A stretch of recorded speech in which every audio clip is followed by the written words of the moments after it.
Hi, I'm Elizabeth, this is the Bookish North, and today I come to you from the comforts of my reading chair to make my first update of Cromwellathon, which is a read-along hosted by Jason from the channel Old Blues Chapter and Verse, where we are supposed to read all 3 books in the Thomas Cromwell series written by Hilary Mantel. So now in January we are reading Wolfall, and then in February we will be reading Bring Up the Bodies. And yes, I am slightly annoyed at how mismatching my editions are, but I'm sure there's going to be a beautiful box set at some time in the future when the trilogy is completed in March. So looking forward to that. I have read both of these books once before, but I've been saving the reread for once the 3rd book was announced, so that I always knew I was going to reread these before reading the 3rd. Yeah, but I've been tempted many times to reread them again before that time, but I've never gotten around to it. So yeah, this is my 2nd time around reading this book. And there are some books that I sort of fear to reread because I am apprehensive that I'm not gonna like them as much the 2nd time around. This is not one of those cases. I knew I was gonna love this time around as well, but I was not really prepared for just how instantaneous that was gonna be, because I just had all the warm fuzzy feelings of love for this book from the very first chapter. If you read the first chapter, warm and fuzzy feelings of love is kind of a weird emotion to have when you are reading about a young boy having his life kicked out of him by his father, barely surviving and then escaping. But yeah, I instantly fell back in love with the way Mantel has with language and with all the small details that I think I will appreciate even more this 2nd time around of reading it. So I love how you are just thrown right into this, and I love how the first chapter you are so close to Thomas Cromwell, the main character, that it could have been set at any time.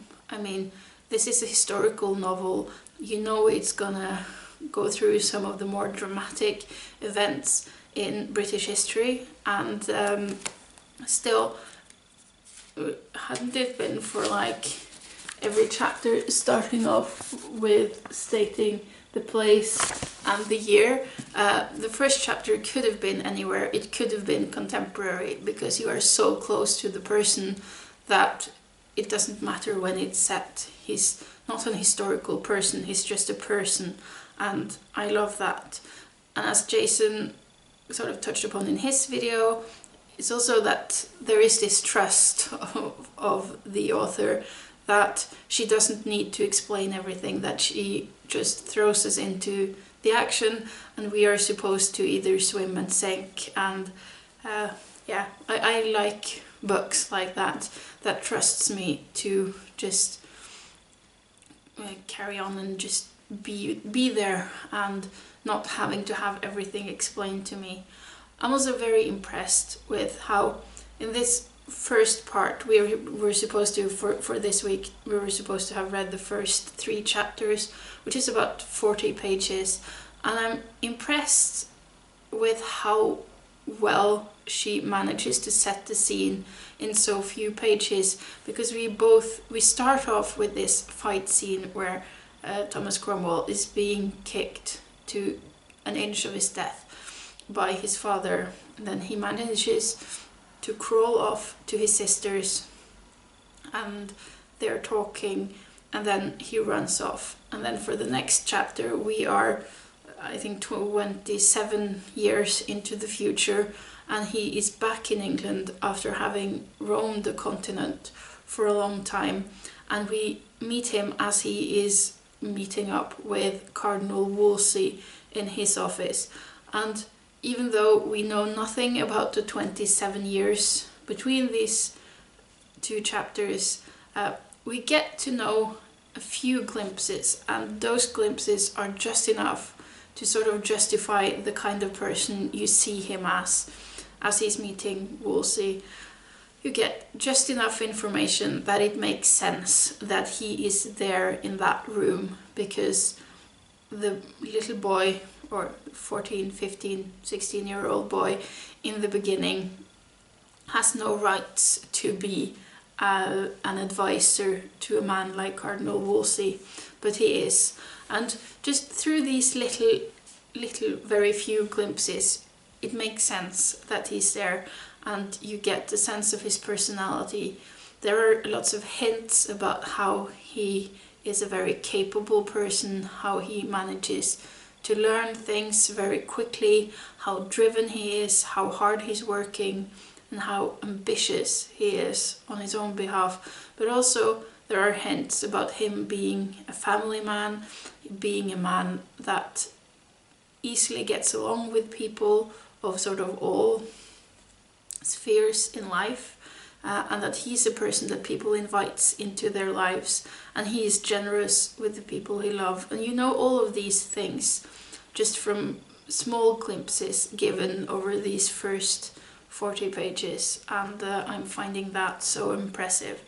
And yeah, Jason also touched on the fact that it is funny. There's lots of this wry humor in here.